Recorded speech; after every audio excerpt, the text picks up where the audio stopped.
Cochin cancer research centre തന്നെ ഈ രീതിയിൽ യാഥാർത്ഥ്യമായത് എങ്ങനെയെന്നുള്ളത് ഇവിടെ വിശദമാക്കി കഴിഞ്ഞിട്ടുണ്ട്.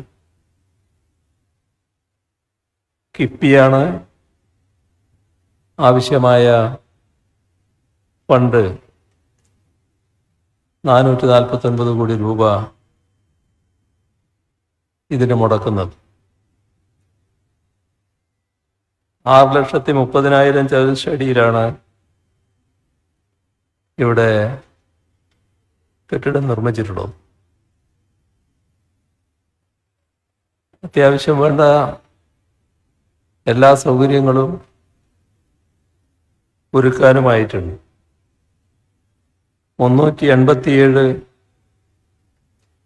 കെട്ടിട ബെഡുകൾ ഇവിടെ ഈ ഘട്ടത്തിൽ ഒരുക്കാനുമായി. നമ്മുടെ ഈ മേഖലക്ക് തന്നെ വലിയ തോതിൽ പിന്തുണയാകുന്ന ഒരു സ്ഥാപനമായിട്ടാണ് ഇത് മാറാൻ പോകുന്നത്. നമുക്കറിയാം, പിന്തുണയാകുന്ന നമ്മുടെ സ്ഥാപനമായിട്ടാണ് ഒട്ടേറെ പേർ വലിയ തോതിൽ പിന്തുണയാകുന്ന പ്രയാസപ്പെടുന്ന നമ്മുടെ സ്ഥാപനമായിട്ടാണ്. ഒന്നാണ് ക്യാൻസർ രോഗം കൊണ്ടുള്ള ബുദ്ധിമുട്ടുകൾ. ഇവിടെ ആവശ്യമായ സൗകര്യങ്ങൾ ഒരു കാലത്ത് നമ്മുടെ നാട്ടിലുണ്ടായിരുന്നില്ല.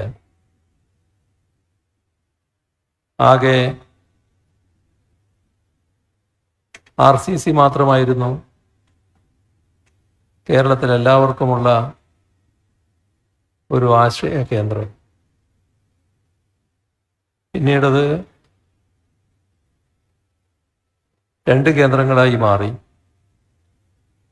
RCCയോടൊപ്പം തന്നെ മലബാർ ക്യാൻസർ സെൻ്ററും നമ്മുടെ സംസ്ഥാനത്ത് യാഥാർത്ഥ്യമായി. ഇവിടെ ഒരു ക്യാൻസർ ചികിത്സാലയം വേണം എന്ന് വലിയ തോതിലുള്ള ബഹുജന ആവശ്യമായിട്ട് തന്നെ ഉയർന്നു വന്നു. അതിന് നേതൃത്വം കൊടുത്ത ധന്യരായ ആളുകളെക്കുറിച്ച് നേരത്തെ നമ്മുടെ വ്യവസായ മന്ത്രി സംസാരിക്കുകയുണ്ടായി. ബഹുമാനരായ കൃഷ്ണയ്യരും സാനുമാഷും ഡോക്ടർ CK രാമേന്ദ്രനും അവർ 3 പേരും പലപ്പോഴും ഒന്നിച്ചാണല്ലോ ഉണ്ടാകാറ്. ആ കാലത്ത് അവരിതുമായി ബന്ധപ്പെട്ട് നടത്തിയ പ്രവർത്തനങ്ങൾ, അതിനോടൊപ്പം മറ്റൊട്ടേറെ പേർ അതിൻ്റെ ഭാഗമായി നടത്തിയ പ്രവർത്തനങ്ങൾ, അതെല്ലാം ഫലപ്രാപ്തിയിലെത്തുന്ന സാഹചര്യമാണ് പിന്നീട് വന്നത്. പക്ഷെ ആവശ്യമായ പണം ഇല്ലാത്തത് ഇതുപോലുള്ള പല പദ്ധതികൾക്കും തടസ്സങ്ങളായി മാറുകയും കൊച്ചിയിൽ ക്യാൻസർ സെൻ്റർ വേണം എന്ന കാര്യത്തിൽ ആർക്കും വ്യത്യസ്ത അഭിപ്രായമുണ്ടാവില്ല. പക്ഷേ സർക്കാരിൻ്റെ കയ്യിലുള്ള പണം വീതം വെച്ച് വരുമ്പോൾ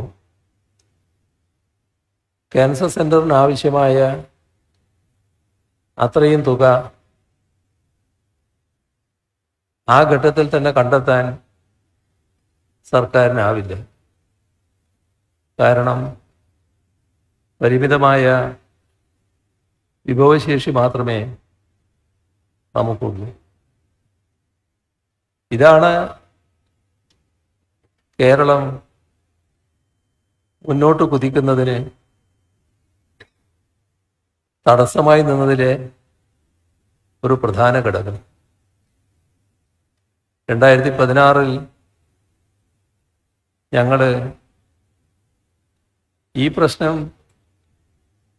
എങ്ങനെ പരിഹരിക്കാനാകും എന്നാലോചിച്ചു.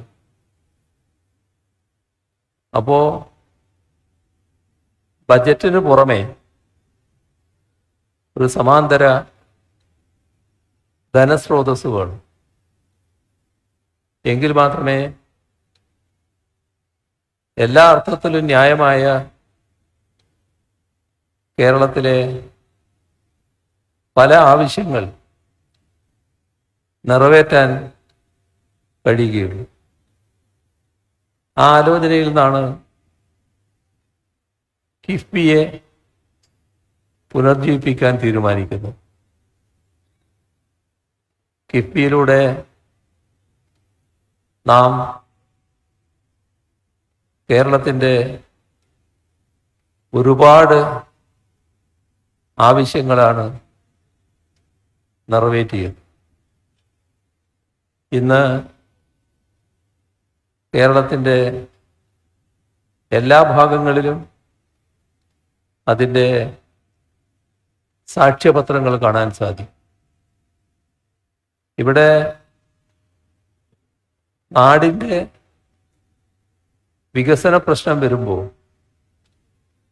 അവിടെ ആ പറയുന്ന വികസനം ആവശ്യമാണോ അല്ലയോ എന്നുള്ളത് മാത്രമാണ് മാനദണ്ഡം. അതുകൊണ്ട് തന്നെ കേരളത്തിൽ നടപ്പാക്കിയ എല്ലാ കാര്യങ്ങളും എല്ലാ അർത്ഥത്തിലും നാടിനു വേണ്ടിയുള്ളവയായിരുന്നു. നമ്മുടെ കേരളത്തിലാകെ കാണുന്ന വിദ്യാഭ്യാസ രംഗത്ത് വന്ന മാറ്റം,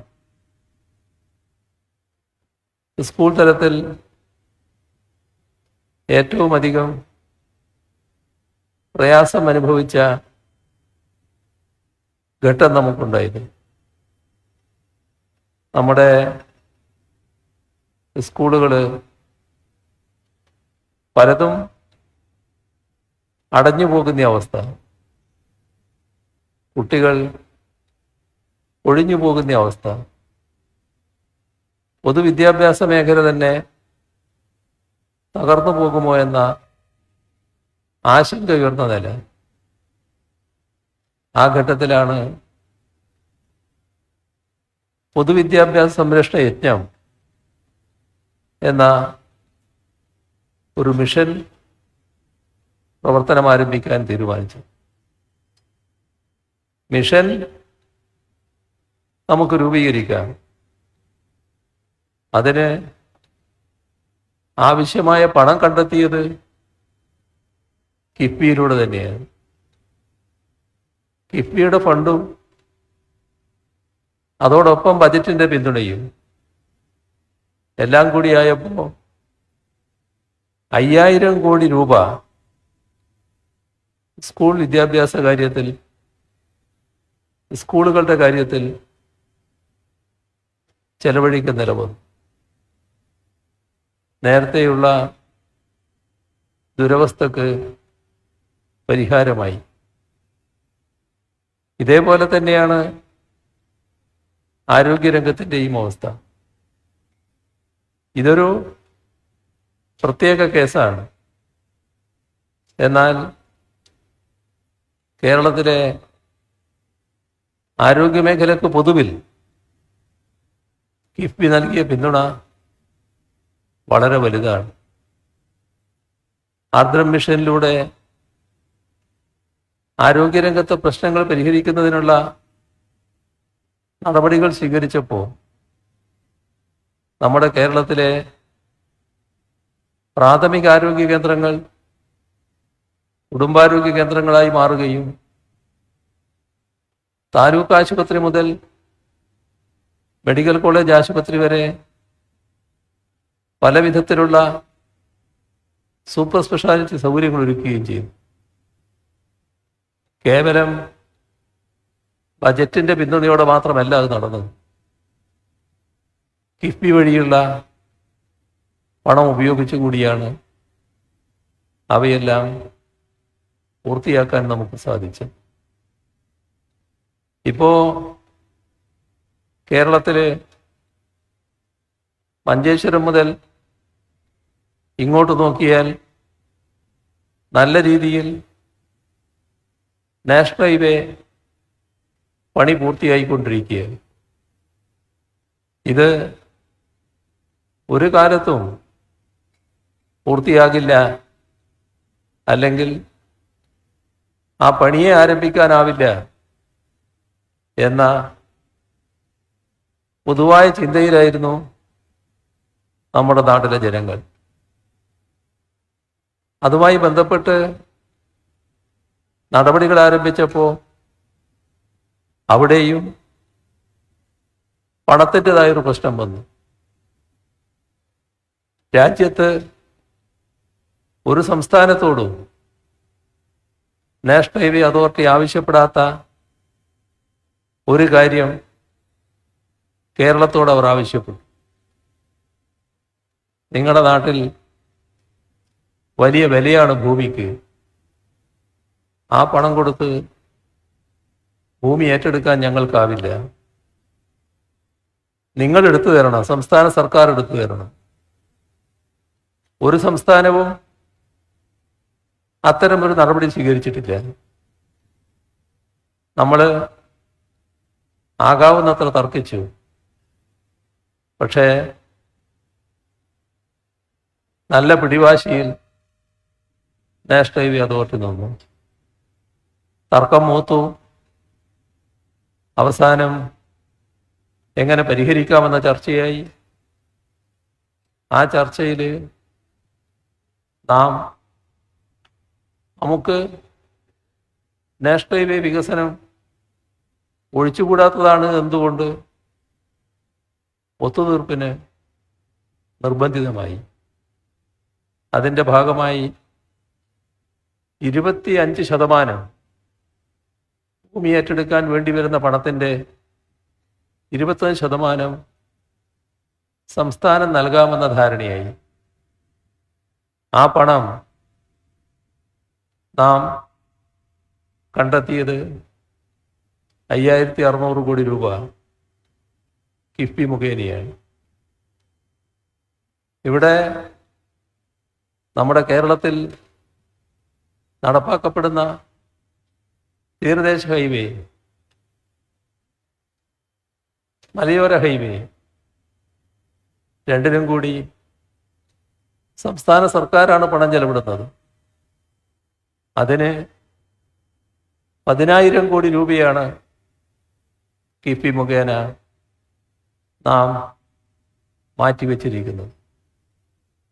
കേരളത്തിലെ പല റോഡുകൾ, പാലങ്ങൾ, ഓവർബ്രിഡ്ജുകൾ, അങ്ങനെ നിരവധി പശ്ചാത്തല സൗകര്യങ്ങൾ, വിവിധ പദ്ധതികളുടെ ഭാഗമായുള്ള കാര്യങ്ങൾ നമ്മുടെ ഉന്നത വിദ്യാഭ്യാസ മേഖലയിൽ യൂണിവേഴ്സിറ്റികളിലും ഉന്നത വിദ്യാഭ്യാസ സ്ഥാപനങ്ങളിലും നൽകുന്ന പിന്തുണയുടെ ഭാഗമായി സർക്കാർ പണം നൽകുന്നതും വിവിധ പദ്ധതികൾ ഏറ്റെടുത്തിട്ടുള്ളതും കിഫ്ബിയുടെ ഫണ്ട് ഉപയോഗിച്ചാണ്.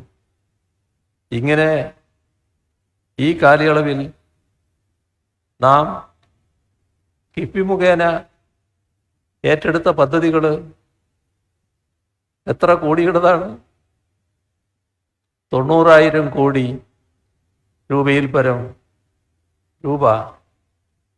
90,000 കോടി രൂപ എന്ന് പറഞ്ഞാൽ ചെറിയ സംഖ്യയാണ്. ഇതാണ് നമ്മുടെ നാടിൻ്റെ അവസ്ഥ.